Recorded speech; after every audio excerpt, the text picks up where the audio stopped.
Hello my dear students, स्वागत है आप सभी का आपका अपना यूट्यूब चैनल मां शारदे टीचिंग सेंटर में। क्या आप क्लास 12th का स्टूडेंट हैं? क्या आप क्लास 12th का स्टूडेंट हैं और 2025 में बोर्ड का एग्ज़ाम देने वाले हैं? तो मेरे दोस्त, आज की क्लास आपके लिए काफ़ी स्पेशल होने वाला है।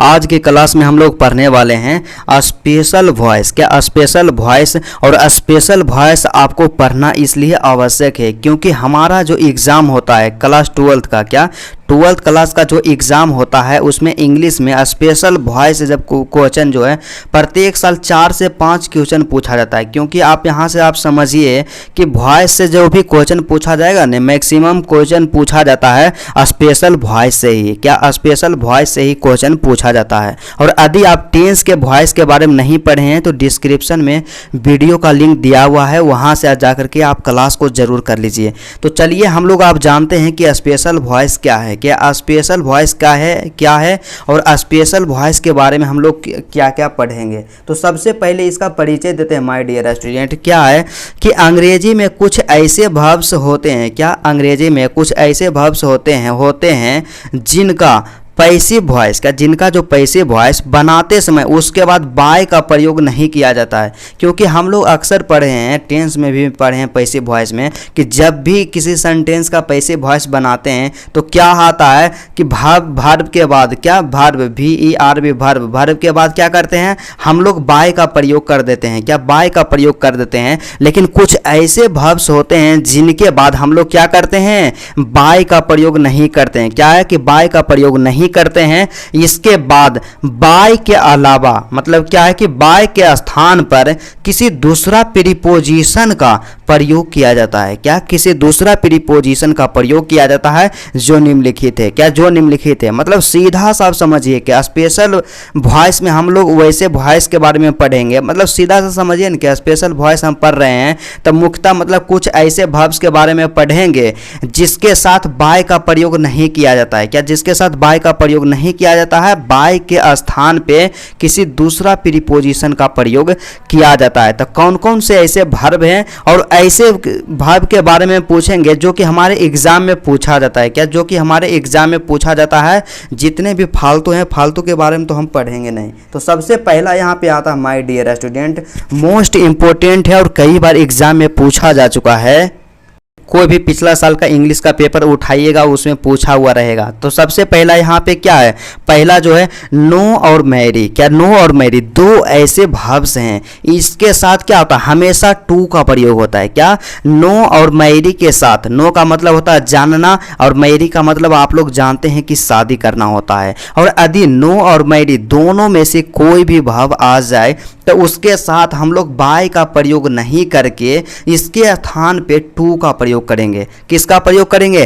टू का प्रयोग करेंगे। पहला यही है। जैसे एग्जाम्पल के द्वारा हम इसे समझते हैं तो पहला एग्जाम्पल हमारे पास दिया गया है क्या सी मैरिड मी। क्या सी मैरिड मी। तो यहाँ पे देखिए क्या है, मैरी आ गया। क्या मैरी आ गया, मैरी आ गया। तो यहाँ पे हम लोग क्या करेंगे कि बाय के स्थान पे टू का प्रयोग कर देंगे। तो इसका जब हम लोग पैसिव वॉइस बनाएंगे तो कैसे पैसिव वॉइस बनेगा। तो यह सबसे पहले टेंस को पहचानिए। टेंस को पहचानने के लिए हम आपको बताए हैं टेंस का जो पैसिव वॉइस बनाने का नियम होता है पूरा पढ़ाए हैं कि पास्ट टेंस का क्या होता है। क्या पास्ट टेंस का क्या होता है, प्रेजेंट टेंस का क्या होता है या फ्यूचर टेंस का क्या होता है। पूरा टेंस वाइज पढ़ाए हैं कि उसका पैसिव वॉइस किस प्रकार बनाया जाता है। तो इसमें हम यहाँ पे देखिए माय डियर स्टूडेंट क्या दिया हुआ है, यहाँ पे सी दिया हुआ है और उसके बाद क्या है मैरिड। मैरिड जो है क्या है, मैरी का V2 है। क्या मैरी का क्या है, V2 है। तो V2 कहने का मतलब वर्ब का दूसरा रूप है। तो किस टेंस में V2 का प्रयोग होता है, तो सिंपल पास्ट टेंस में। क्या सिंपल पास्ट टेंस में हम लोग V2 का प्रयोग करते हैं। किसका प्रयोग करते हैं, V2 का प्रयोग करते हैं। तो पता चल गया सिंपल पास्ट टेंस है। तो सिंपल पास्ट टेंस का पैसिव वॉइस बनाने का नियम क्या होता था, सबसे पहले जो ऑब्जेक्ट रहता था उसको सब्जेक्ट बनाते थे। तो यहाँ पे ऑब्जेक्ट है मी, तो मी का सब्जेक्ट हो गया आई। क्या मी का सब्जेक्ट हो गया आई। उसके बाद बाज या बर दोनों में से किसी एक का प्रयोग करते थे। तो आई के साथ बाज लगता था तो हो गया आई वाज। उसके बाद फिर किसका प्रयोग करते थे, V3 का प्रयोग करते थे। तो इसमें वर्ब क्या है, V2 जो है मैरिड। क्या मैरिड है। तब मैरी इसका हो गया क्या, मेन वर्ब हो गया क्या, मेन वर्ब हो गया क्या, मैरी। और मैरी का भी3 भी होता है, क्या होता है, मैरिड होता है, क्या मैरिड होता है। I was married. और उसके बाद भी3 के बाद हम लोग क्या करते थे, बाय का प्रयोग कर देते थे। लेकिन यहाँ पे बाय का प्रयोग नहीं करेंगे, क्योंकि रूल्स में बताया गया हमारे डियर स्टूडेंट कि जब भी नो और मैरी आ जाए वर्ब के रूप में, वर्ब के रूप में, तो उसके साथ हमेशा टू का प्रयोग करना है। किसका प्रयोग करना है, टू का प्रयोग करना है। तो इसलिए हो गया आई वाज मैरिड। अब भी3 के तुरंत बाद बाय का प्रयोग करते थे, लेकिन बाय के स्थान पे टू का प्रयोग कर देंगे, क्योंकि यहाँ पे मैरी आया है, ठीक है। और उसके बाद फिर सब्जेक्ट को ऑब्जेक्ट बना देंगे, सब्जेक्ट है सी, सी का ऑब्जेक्ट हो जाएगा हर। ठीक उसी तरह से यहाँ पे अगला जो एग्जाम्पल दिया गया है my dear student, most important है। क्या है नेक्स्ट एग्जाम्पल, कि he knows me, knows Ramesh, क्या ही नोज रमेश। यहाँ पे नो आ गया, तो नो का मतलब क्या होता है, जानना होता है, क्या नो का मतलब जानना होता है। और यहाँ भी5 का प्रयोग किया हुआ है, क्या भी5 का प्रयोग किया हुआ है। मतलब क्या है कि सिंपल प्रेजेंट टेंस और सिंपल प्रेजेंट टेंस का क्या बना देंगे, पैसिव वॉइस बना देंगे।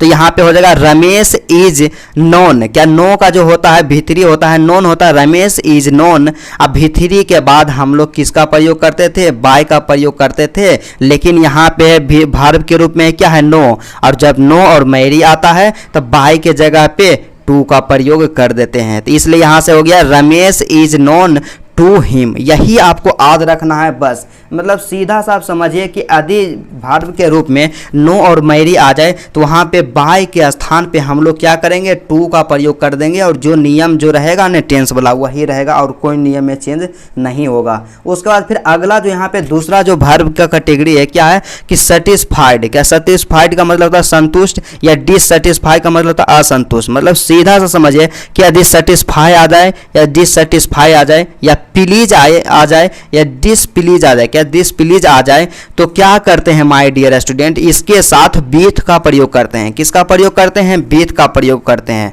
मतलब सीधा सा समझना है कि यदि वर्ब में क्या रहे, सेटिस्फाइड रहे या डिससेटिस्फाइड रहे, तो हम लोग बीथ का प्रयोग कर देंगे, ठीक है। उसके बाद दूसरा यहाँ पे क्या है, प्लीज रहे या डिसप्लीज रहे, तो उसके साथ हम लोग किसका प्रयोग कर देंगे, बीथ का प्रयोग कर देंगे। किसका प्रयोग कर देंगे, बीथ का प्रयोग कर देंगे। तो चलिए एग्जाम्पल के द्वारा समझते हैं। तो सबसे फर्स्ट एग्जाम्पल हमारे पास दिया गया है। क्या है पहला एग्जाम्पल, कि सी प्लीजेज मी। क्या सी प्लीजेज मी, तो यहाँ पे क्या है, भी5 का प्रयोग किया हुआ है। और भी5 का प्रयोग किस में किया जाता है, तो सिंपल प्रेजेंट टेंस में। तो बना देंगे उसका पैसिव वॉइस। तो यहाँ पे क्या हो जाएगा, आई एम प्लीज्ड। तब प्लीज्ड यहाँ पे क्या है, भी3, और भी3 के बाद हम लोग बाय का प्रयोग करते थे, लेकिन यहाँ बाय के स्थान पे बीथ का प्रयोग होगा। क्या बीथ का प्रयोग होगा, क्योंकि यहाँ पे वर्ब जो है क्या है, प्लीज है, और प्लीज या डिसप्लीज आता है तो हम लोग बीथ का प्रयोग करते हैं। और उसके बाद सब्जेक्ट को ऑब्जेक्ट बना देंगे, हर हो जाएगा, ठीक है। उसी प्रकार से अगला एग्जाम्पल यहाँ पे दिया गया है, आई सेटिस्फाइड देम। क्या आई सेटिस्फाइड देम, तो यहाँ पर क्या हो जाएगा, दे वर सेटिस्फाइड। यहाँ पे सेटिस्फाइड क्या है, भी3 है। भी3 के बाद हमें बाय का प्रयोग करना था, लेकिन बाय के स्थान पे बीथ का प्रयोग करेंगे। क्या बीथ का प्रयोग करेंगे, क्योंकि सेटिस्फाइड और डिससेटिस्फाइड के साथ हमेशा बीथ का प्रयोग किया जाता है। बस यही ध्यान रखना। उसके बाद अगला एग्जाम्पल इसी में दिया हुआ है। क्या है नेक्स्ट एग्जाम्पल, कि यू हैव डिससेटिस्फाइड मी। क्या यू हैव डिससेटिस्फाइड मी, तो यहाँ पे हो जाएगा वी हैव बीन। क्या वी हैव बीन डिससेटिस्फाइड। इसके साथ हम लोग किसका प्रयोग कर देंगे, बीथ का प्रयोग कर देंगे। उसके बाद फिर यू हो जाएगा। बस इतना ही ध्यान रखना है।